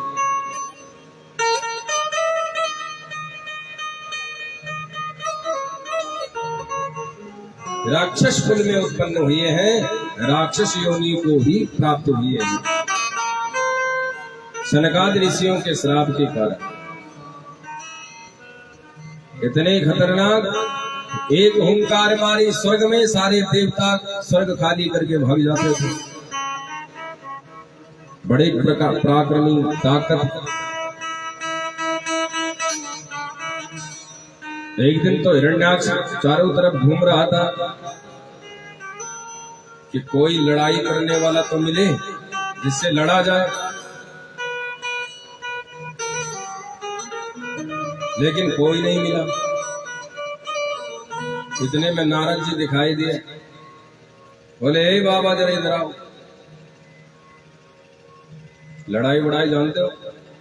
बोले महाराज हम लड़ना तो नहीं जाते, अब सीधे साधे ब्राह्मण आदमी क्या करें, बस हम लड़ाना भिड़ाना खूब जानते।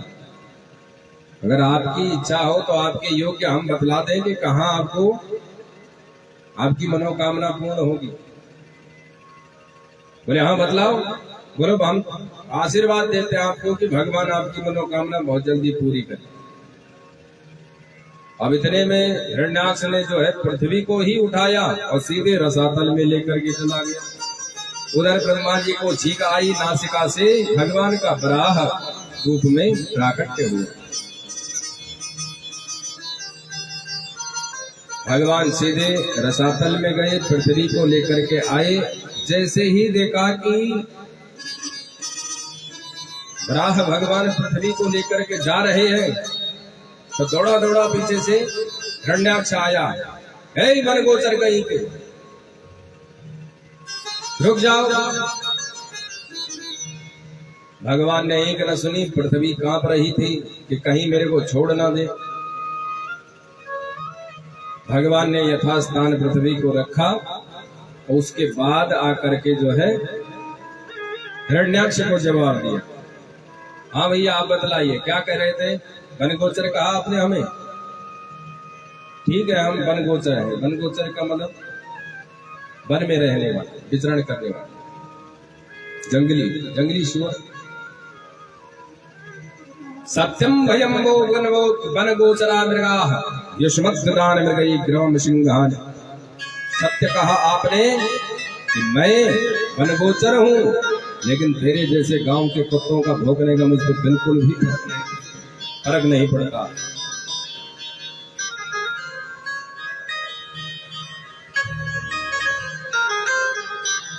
अब क्या था महाराज, हिरण्याक्ष को आया क्रोध, लड़ने लगा भगवान से।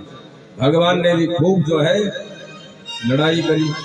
लड़ाई करते करते जो है सूर्यास्त का समय होने लगा तो देवता लोग भगवान से कहते हैं कि प्रभु जल्दी समाप्त कीजिए इसकी लीला, क्योंकि सूर्यास्त के बाद दैत्यों का बल बढ़ जाता है, इसमें पुनः ताकत आ जाएगी। भगवान सोचने लगे, अरे देवताओं इतने मत डरो, अब हम पर भी आपका भरोसा नहीं रहा। भगवान ने एक थप्पड़ जोर से घुमाई हिरण्यकश्यपु के मुख में, और एक थप्पड़ में ही जो है गोविंदाय नमो नमः, आंखें फटी की फटी रह गई और सीधे मुंह गिर गया।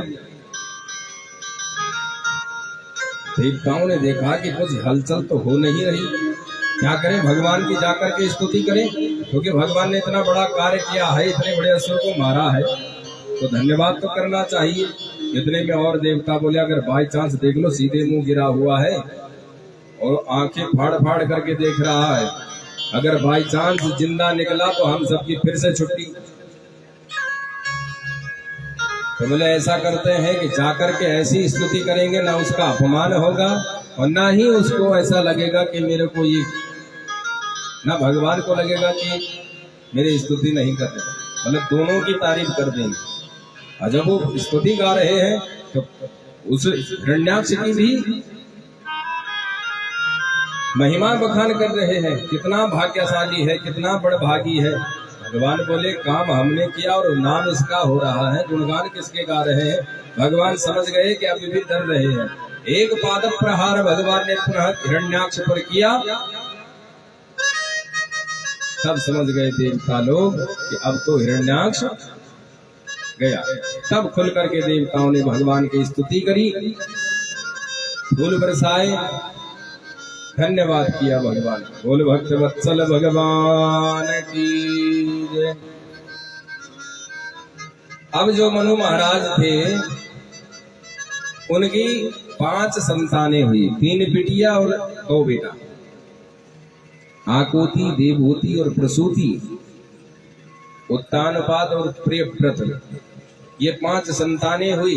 सर्वप्रथम जो है माता देवहूति का चरित्र श्रवण करवाया। मध्यम पुत्री देवहूति, ध्यान दीजिएगा, कल भी पूछेंगे आपसे। मनु की 5 पुत्री, 5 संतानें, 3 पुत्री 2 पुत्र। पुत्रियों में से जो मंझली पुत्री बीच वाली, उनका नाम देवहूति।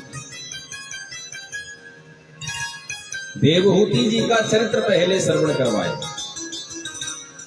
जिन मनु महाराज की हम सब संतानें हैं, इसलिए मनुष्य हम लोगों को कहा जाता है, मानव कहता है।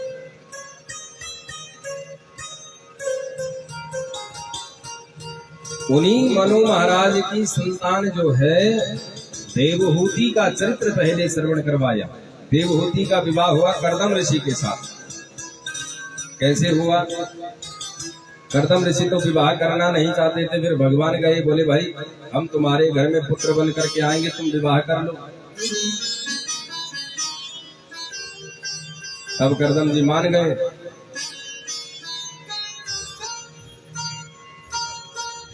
भाई पहले तो जनसंख्या बढ़ाने के लिए भी भगवान को आना पड़ता था कि चलो तुम शादी कर लो, कम से कम तुम्हारी जो संतति है वो आगे बढ़ेगी, विस्तार होगा, कुल का विस्तार होगा। लेकिन आजकल तो ज्यादा से ज्यादा 2 संतान से अधिक कोई होने नहीं देना चाहता। बोलो राधे राधे। लेकिन भगवान स्वयं आए कर्दम ऋषि के घर पर कि हम आपके घर पर संतान के रूप में, आपकी संतान के रूप में जन्म लेंगे, अवतरित होंगे। आप देवहूति जी से विवाह कीजिए। तब मनु महाराज जी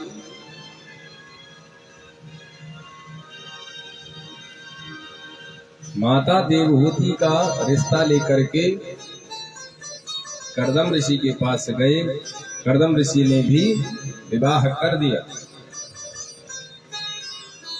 विवाह हो गया। विवाह होते ही कर्दम ऋषि समाधि में बैठ गए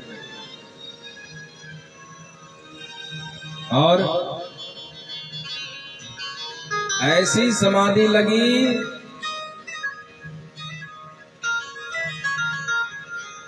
कि कई वर्षों तक समाधि खुली ही नहीं। देवहूति मैया जो है पंखा झालती रही। सेवा करती रही देवहूति मैया, लेकिन कर्दम जी समाधिस्थ हो गए, समाधि में बैठ गए। शादी नई शादी हुई, लेकिन देवहूति मैया जो है फिर भी कर्दम ऋषि की सेवा करती रही। ये संस्कार थे हमारे।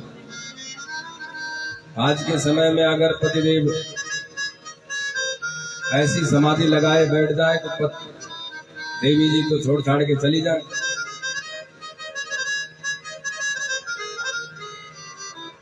बोलो राधे राधे।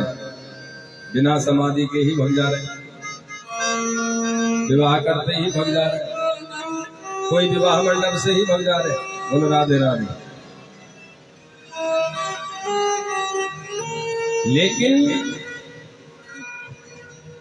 देवहूति मैया जो है अपने पति की सेवा करती है, चरण वंदना करती है, चरणों की सेवा करती है। आप लोग भी करते हो? बोलो राधे राधे। आप लोग करते हो पतियों की सेवा?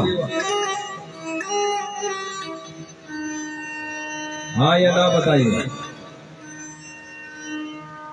हमने सिर्फ सेवा पूछा है, ये नहीं पूछा कैसी सेवा। सेवा तो सभी करते होंगे मुझे विश्वास है, पर कौन कैसी सेवा करता है ये तो वही जानता हो। बोलो राधे राधे। अच्छी सेवा किया करो, चरण वंदना किया करो, चरण दबाया करो पतिदेव।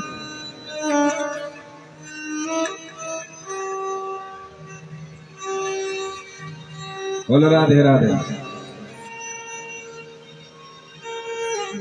तो देवहूति मैया कपिल भगवान की जो है सेवा कर रही है,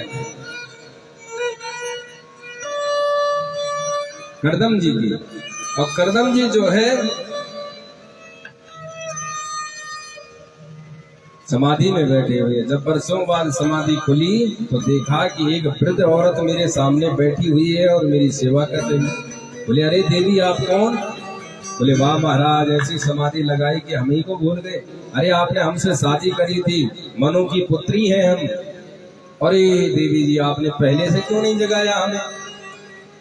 बताइए देवी जी।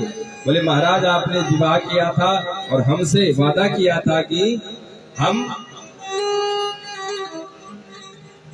आपको आपके बुढ़ापे का सहारा जरूर देंगे। तो महाराज अपना वो वचन निभा लीजिए। तो करदम ऋषि इतने तपस्वी थे महाराज, उनके पास इतना बल था, उन्होंने कहा देवी आप जाइए सरोवर में स्नान करके आइए। और जैसे ही देवहूति मैया जो है सरोवर में गई, 10,000 कन्याएं उस सरोवर से उत्पन्न हुई। वो बटन लगा लगा करके उन्होंने जो है देवहूति मैया को इतना सुंदर बना दिया कि नव यौवन संपन्न बना दिया। किसको? देवहूति मैया को। उधर बाबा जी ने भी पता नहीं कौन सा च्यवनप्राश खाया, वो भी यौवन अवस्था को प्राप्त हो गए। अब जो है तुरंत एक विमान की कामना उन्होंने की। संकल्प हमारे ऋषियों में सामर्थ्य पहले से ही था। कामुक विमान मंगाया और उस विमान में बैठ करके विहार करने के लिए, घूमने के लिए चले गए। और विहार करते करते जो है 9 कन्याएं पैदा हो गई। जब वापस आए तो 9 कन्याएं लेकर के करदम ऋषि बोले देवी आपने तो एक संतान की बात की थी, यहाँ 9 पैदा हो गए। अब हम नहीं पड़ेंगे चक्कर में, अब हमें जाने दो भगवान का भजन करने के लिए। देवहूति मैया ने चरण पकड़ लिए। महाराज कन्याएं तो हो गई, लेकिन कल को इनकी शादियां हो जाएंगी तो मेरे साथ मेरे जीने का सहारा कौन होगा? ये तो सब अपने अपने ससुराल चली जाएंगी। अब भगवान का दिया हुआ वचन याद आ गया करदम जी को कि भगवान ने कहा था मैं पुत्र रूप में आपके घर में आऊंगा। ठीक है देवी जी, पुनः विहार करने के लिए गए। अब की बार जो है देवहूति मैया के गर्भ में साक्षात भगवान प्रकट हुए हैं। और कालांतर में देवहूति मैया ने कपिल भगवान को अवतरित किया। बोलो कपिल भगवान की। अब करदम ऋषि जो है अपना दंड कमंडल उठाते हैं और कमल, देखिए साक्षात भगवान प्रगटे हैं घर में, लेकिन करदम जी फिर भी वन को जा रहे हैं तप करने के लिए। घर में चाहे कितनी भी अनुकूलता क्यों न हो जाए, बोले चौथी अवस्था में मोह को त्याग देना चाहिए।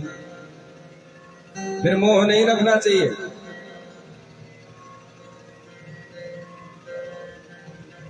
प्रथमेनार्जिते विद्या द्वितीयेनार्जितं धनं तृतीयेनार्जितं पुण्यं चतुर्थे किं करिष्यति। पहली अवस्था में तो आप विद्या अर्जन करेंगे, दूसरी में धन अर्जित करेंगे, तीसरे में पुण्य कमाएंगे, लेकिन चौथी अवस्था में क्या करेंगे? इसलिए उस अवस्था में तो जो है आसक्ति छोड़ देनी चाहिए, फिर भगवान के ऊपर छोड़ देना चाहिए सब कुछ।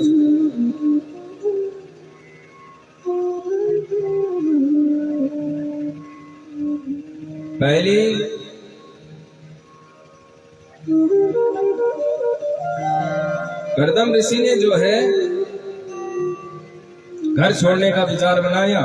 अब की बार देवहूति मैया ने नहीं रोका और कर्दम ऋषि भगवान को प्रणाम करके वन की ओर चले गए। घर में चाहे कितनी भी अनुकूलता क्यों ना हो, देखिए साक्षात भगवान घर में प्रगटे हैं, बन जाने की क्या आवश्यकता थी। लेकिन चतुर्थ अवस्था में व्यक्ति को घर की आसक्ति छोड़ देनी चाहिए। कर्दम ऋषि हमसे कह रहे हैं, शिक्षा दे रहे हैं, घर में चाहे कितनी भी अनुकूलता क्यों ना हो, चाहे आप के घर में IPS IAS कितने भी क्यों ना हो, कितने भी बड़े पदाधिकारी क्यों आपके घर में क्यों ना हो, कितने भी बड़े धनवान आप क्यों ना हो, चतुर्थ अवस्था में घर की आसक्ति को छोड़ देना चाहिए।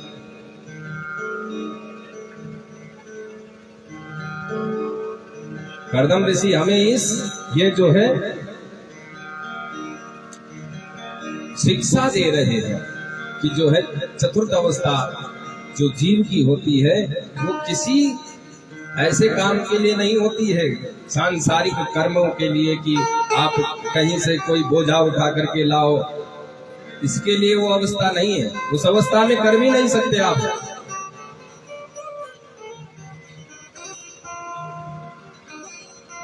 उस अवस्था में आप कोई कर्म कर भी नहीं सकते हैं।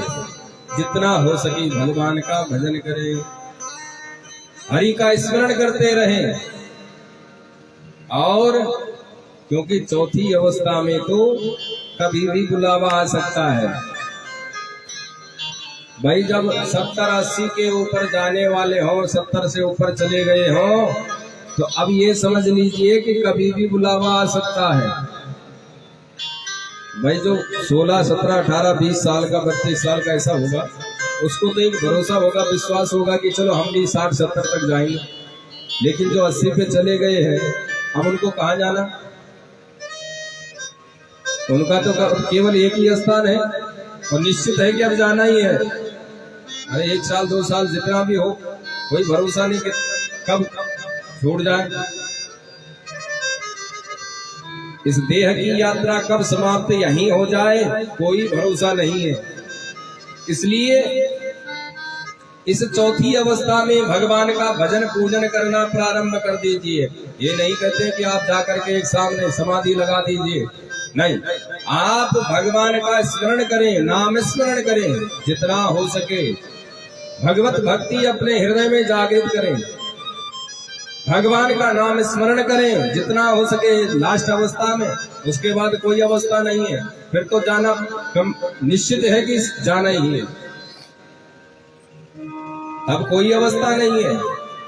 वह जो बाल्य अवस्था में होगा उसको विश्वास होगा कि हम आगे चल करके, वैसे तो जिंदगी का किसी का भरोसा नहीं, पर फिर भी उसको भरोसा होगा कि हम जाएंगे आगे, जिएंगे। लेकिन जो 80-85 की उम्र हो चुकी है, उन्हें किस बात की, उन्हें कहाँ जाना है? ज्यादा से ज्यादा 5-10 वर्ष, उसके बाद 5 वर्ष।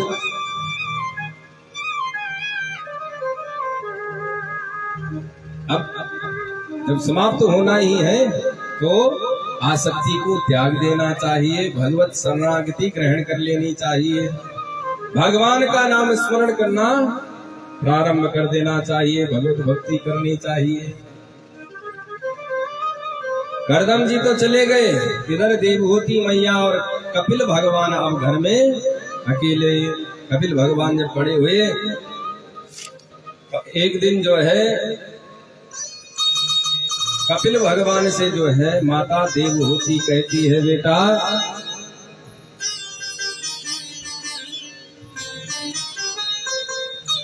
मेरे पास संसार का समस्त सुख है, सारा सुख मैंने भोगा, लेकिन ये मन जो है आज भी अतृप्त है, तृप्त नहीं हुआ। इसका कारण क्या है?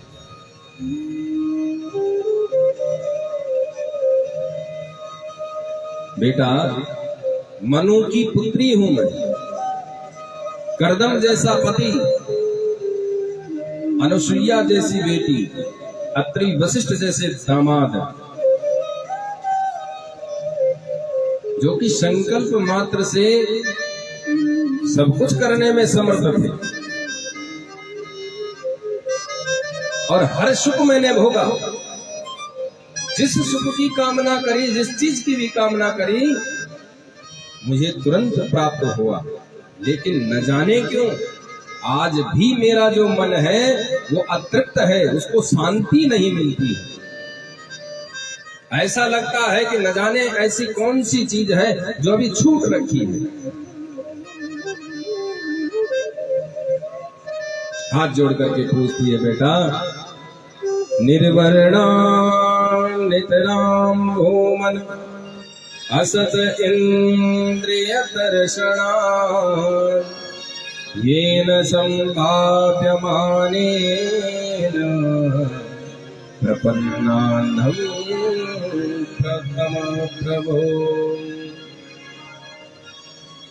निर्वर्णाम नितराम भूमन असत इंद्रिय दर्शना। ये जो मेरी इंद्रियां है, अभी जो ये इंद्रियां है वो अतृप्त है, तृप्त नहीं हुई है। क्या कारण इसका? बेटा मैं आपकी शरण में आई, मैं आपकी शरण में आई हूं, आप मेरा मार्गदर्शन करें। तम त्वागताहं शरणं शरणं, तम त्वागताहं शरणं शरणं, तम त्वागताहं शरणं शरणं, तम त्वागताहं शरणं शरणं। स्ववृत संसार करो उद्धारं, स्ववृत संसार करो जिज्ञासयां पुरुषस्य नमामि सर्वदां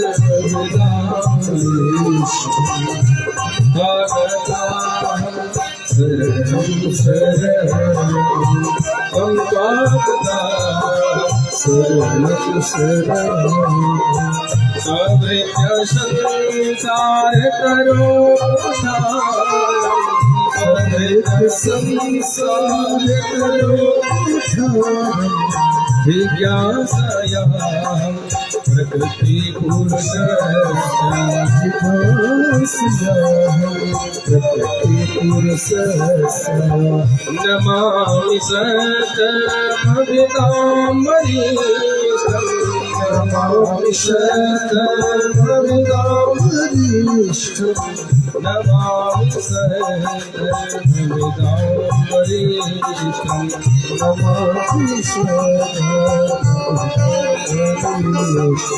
बेटा हम स्वागताहं, मैं तुम्हारी शरण में आई हूँ, मैं आपकी शरण में आई हूँ। आप जैसा मर्जी वैसा, आपकी जो इच्छा है आप वो कीजिए। अब हम आपके हाथ की कठपुतली है, जैसे मर्जी वैसे नचाइए। अब ये जो जीवन है ये तेरे हवाले है। ऐसे ही हम भी भगवान से प्रार्थना करें कि हे प्रभु, हमारा जो ये जीवन है अब आपके चरणों में है और आपके हवाले है। जीवन है तेरे हवाले मुरलिया वाले, जीवन है तेरे हवाले मुरलिया वाले, जीवन है तेरे हवाले।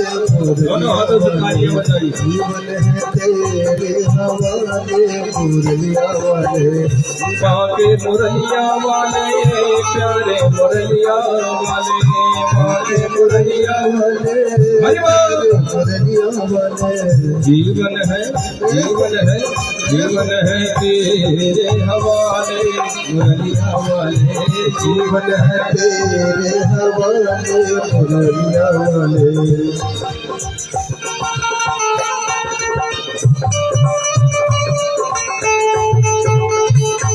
हरि बोल।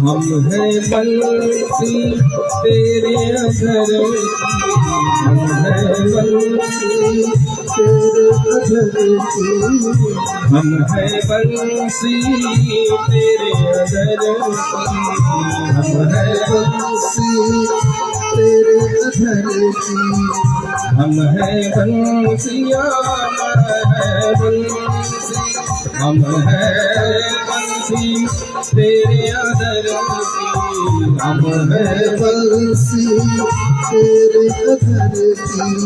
चाहे तू जैसे बजा ले दुनिया वाले, चाहे तू जैसे बजा ले हरि बोल। दुनिया वाले, जीवन है तेरे हवाले दुनिया वाले, जीवन है तेरे हवाले राधे।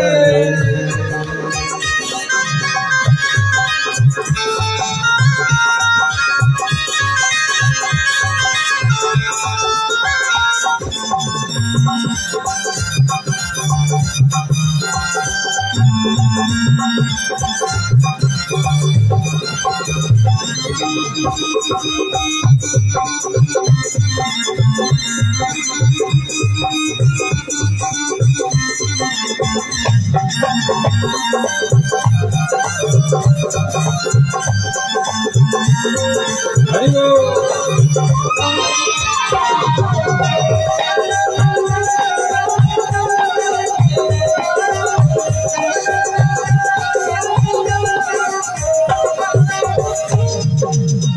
हम कठपुतली तेरे हाथ की, हम कठपुतली तेरे हाथ की, हम कठपुतली तेरे हाथ की, हम कठपुतली तेरे हाथ की, हम कठपुतली, हम कठपुतली तेरे हाथ की, हम कठपुतली तेरे हाथ की। चाहे तू जैसे नचा ले मुरलिया वाले, चाहे तू जैसे नचाले मुरलिया वाले, हो चाहे तू जैसे नचा ले मुरलिया वाले, चाहे तू जैसे नचाले मुरलिया वाले, जीवन है तेरे हवाले मुरलिया वाले, जीवन है तेरे हवाले मुरलिया वाले। हरि बोल।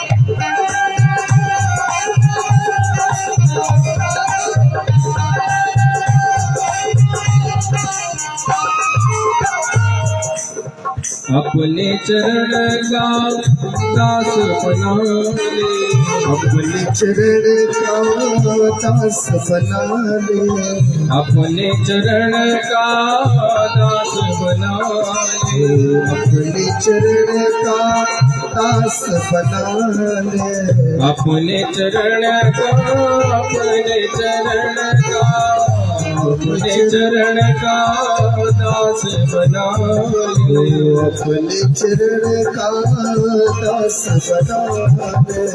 वृंदावन में बसा ले मुरलिया वाले, वृंदावन में बसा ले मुरलिया वाले, वृंदावन में बसा ले मुरलिया वाले, वृंदावन में बसा ले मुरलिया वाले।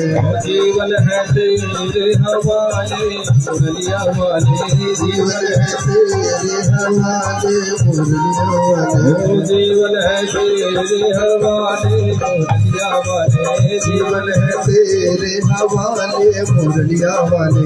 माँ के मुरलिया वाले प्यारे मुरलिया वाले, माँ के मुरलिया वाले प्यारे मुरलिया वाले जीवन है तेरे हवाले मुरलिया वाले जीवन है तेरे हवाले मुरलिया वाले जीवन है तेरे हवाले मुरलिया वाले जीवन है तेरे हवाले मुरलिया वाले मुरलिया वाले मुरलिया वाले हरि लाल की बंसी वारे की। तो देवहूति मैया भगवान कपिल के चरणों में प्रणाम करती है।